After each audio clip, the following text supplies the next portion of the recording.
Halo guys, apakah kamu tahu kapan kamu mati? Kalau kamu tahu, jenis makhluk apa kamu ini? Maaf bang, saya hanya cuangki. Oh, oke.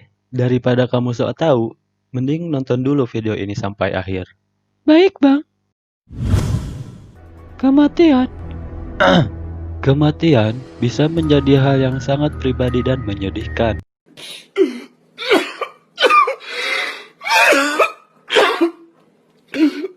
Tetapi juga bisa menjadi peristiwa yang sangat spiritual dan komunal. Bagaimana masyarakat memperlakukan orang meninggal adalah kerap menjadi hal menarik untuk diketahui. Prosesi tersebut bisa jadi berbeda-beda tergantung kebiasaan, agama, kehidupan sosial, hierarki, seni, teknologi, dan banyak faktor lainnya. Hal itu mengakibatkan timbulnya keragaman dalam tata cara mengebumikan orang yang sudah tiada. Berikut ini, saya akan membahas 5 pemakaman tak biasa di dunia. Oke.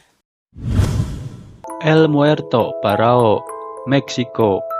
El Muerto Parao adalah kemeriahan parade Hari Orang Mati di Meksiko. Seorang wanita berdandan ala tengkorak saat mengikuti parade Hari Orang Mati di Mexico City. Para peserta dalam parade ini mengenakan kostum dan melukis wajah mirip dengan tokoh tengkorak Meksiko yang ikonik. El Muerto Parao atau Orang Mati Berdiri adalah tren alternatif baru di Puerto Rico. Alih-alih menggunakan peti mati tradisional yang terbuka, Marine Funeral Home akan membuat diorama yang mewakili kehidupan orang yang sudah meninggal, dengan centerpiece menggunakan jasad mereka sendiri. Direktur Marine Funeral Home, Damaris Marine mengatakan bahwa ia telah mengembangkan sebuah metode pembalseman rahasia yang memungkinkannya membuat adegan rumit ini. Untuk sementara, ada beberapa pertanyaan apakah seluruh proses itu legal, tetapi akhirnya diputuskan bahwa tidak ada hukum yang dilanggar dengan menampilkan jasad-jasad seperti demikian. Kalau ritualnya rame gitu, bisa jadi peluang tuh guys buat kita jualan cuangki. Lumayan kan? Got it! Pallbearers Dancer, Ghana.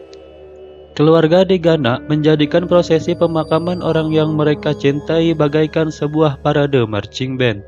Dalam proses itu, mereka menyewa sebuah grup penari pengusung jenazah kepada pallbearers. Pallbearers merupakan sekelompok orang penyedia jasa untuk membantu mengangkat peti mati dari salah satu anggota keluarga yang meninggal. Para penari tersebut tidak hanya memanggul peti jenazah di bahu, melainkan juga harus bisa menghibur para keluarga dan mengantar jenazah ke pemakaman dengan sebuah tarian. Dalam menjalankan tugasnya, mereka mengenakan baret, jas hitam, kemeja putih, dasi, celana bahan hitam, sarung tangan tinju, dan sepatu kuda. Uniknya, keluarga di Ghana justru semakin banyak meminta jasa pallbearers ketika ada keluarga yang meninggal.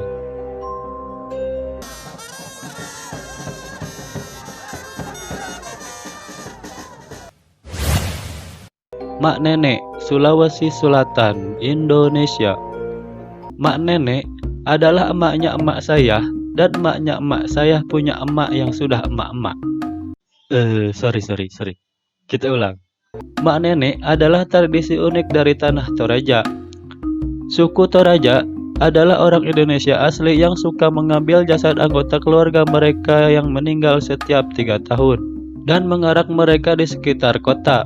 Hal itu dilakukan sebagai cara untuk menghormati mendiang. Ritual Mak Nenek dilakukan dengan menggali kembali jasad orang yang dicintai, mengganti baju, membersihkan, dan bercengkrama bersama.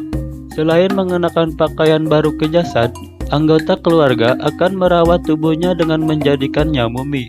Hal itu untuk memastikan bahwa mereka bertahan selama mungkin.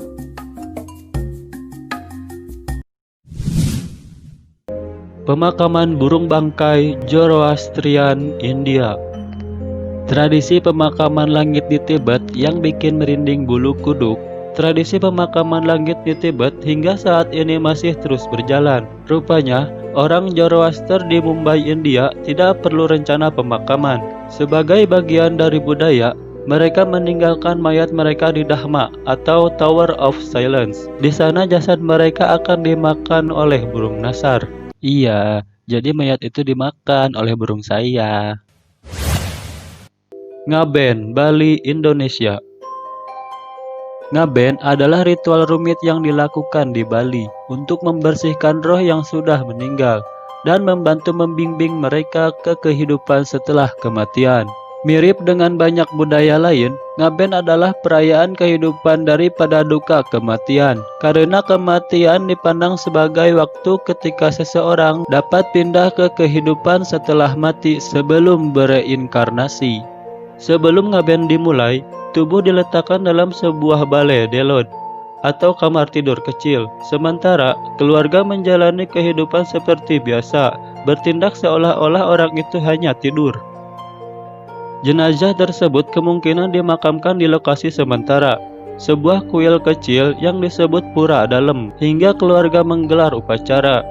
Ketika waktu itu tiba, peti mati ditempatkan di menara berwarna indah dan detail yang bisa setinggi 6 meter atau 30 kaki. Sebuah prosesi pemakaman kemudian diadakan, dan menara dibawa ke tempat kremasi. Diangkat oleh para pemuda yang berputar dan berjalan dengan cara yang tidak menentu sehingga jiwa tidak dapat menemukan jalannya kembali. Jasad tersebut kemudian ditempatkan dalam sarkofagus bentuk banteng, kemudian dibakar.